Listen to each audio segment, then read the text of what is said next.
Last week on Rosen Sports Sunday, we brought you part one of David McCoy's special report as he searched for the missing foul pole from Old Metropolitan Stadium. Tonight, part two, the conclusion of the story.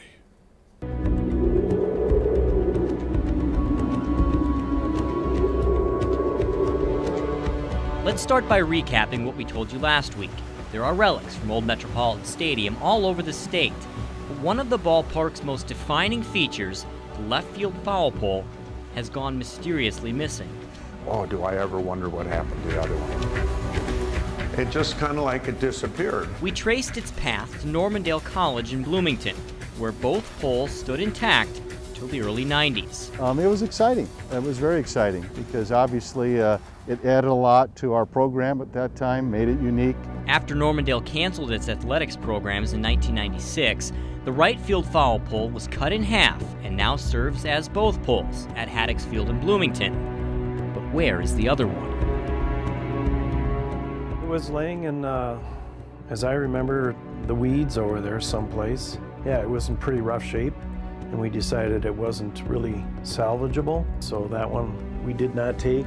It stayed there. It's rumored to be back in the woods, laying in the woods somewhere. It's rumored to be in a warehouse somewhere, but we just don't know where it is at all. You guys don't have it? We don't have it. There's no warehouse with an extra foul pole sitting in it? No, there's not. Okay. Is this where we ought to be looking? This is the area that at one time I've seen it laying. Okay, right here. Yes, right in this area, but I do not believe this was blacktopped at that time. Okay. It's been paved over. Okay. This particular area, and this little circle's been added. Okay. So it's either they pushed it a little farther to pave, or it's just gone. Yeah, so Okay. It's either pushed back further or it's gone. Okay.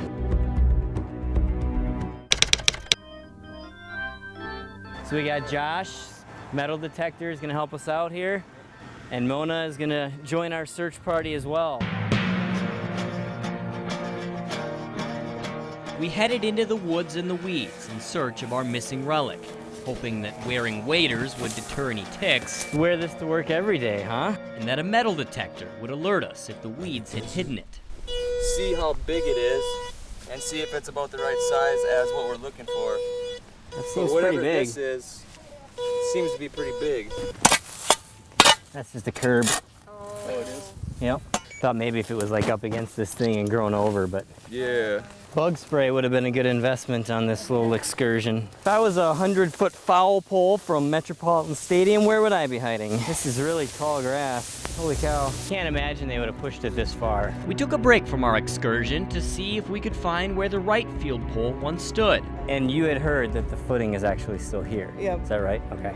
So kind of right in this area right here? It's a pretty big hole right here. Yep. Look at this. Pretty deep. Whoa, really deep. Well, I don't think this is any doubt. Nice job, Nissa. I think you found it. This is right field, where the foul pole used to be. I don't think there's any doubt. A pretty cool find, but we were still in search of our main target. Like that. That's obviously not it. So we'll keep going.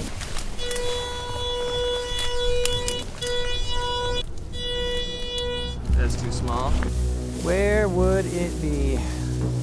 Well, we've combed this area pretty good, and no sign of a massive foul pole, so likely explanation is it probably just got disposed of and hauled away when they paved this parking lot. But who knows? It could be out there somewhere. You were working at Normandale at that time. Do you remember anybody actually coming and hauling that foul pole away? No, I do not. We talked to more than 30 people during our search, which took more than 7 weeks, and that was a common response. No one could answer that question. What happened next to the left field foul pole left laying in the weeds? The pole is gone, but no one could tell us where it went. It's almost like it just vanished. Most assumed it was just disposed of when the pavement went in, but no one could say for sure. So unfortunately, our search has hit a dead end. The mystery remains unsolved.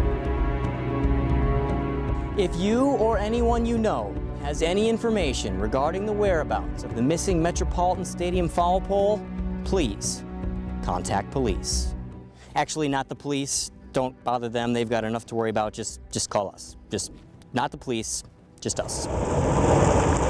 Right about now, or maybe it was a while ago, you might be asking, why should we care about an old foul pole?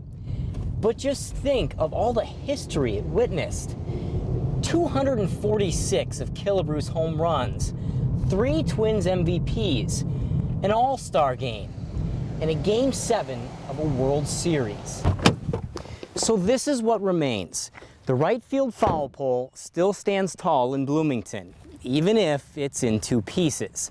Wherever the left field foul pole is, it holds a pretty good story.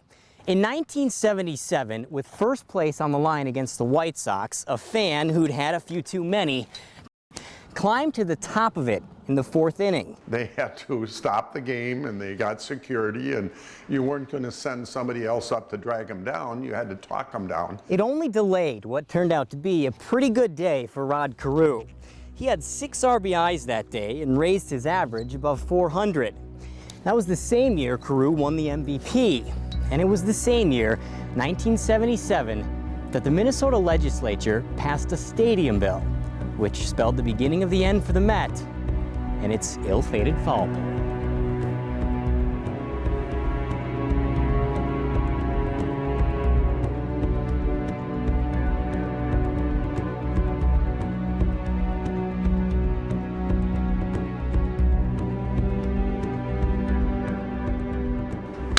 But life goes on for the one that's left, the one from right, of course, keeping baseball fair just as it has for half a century.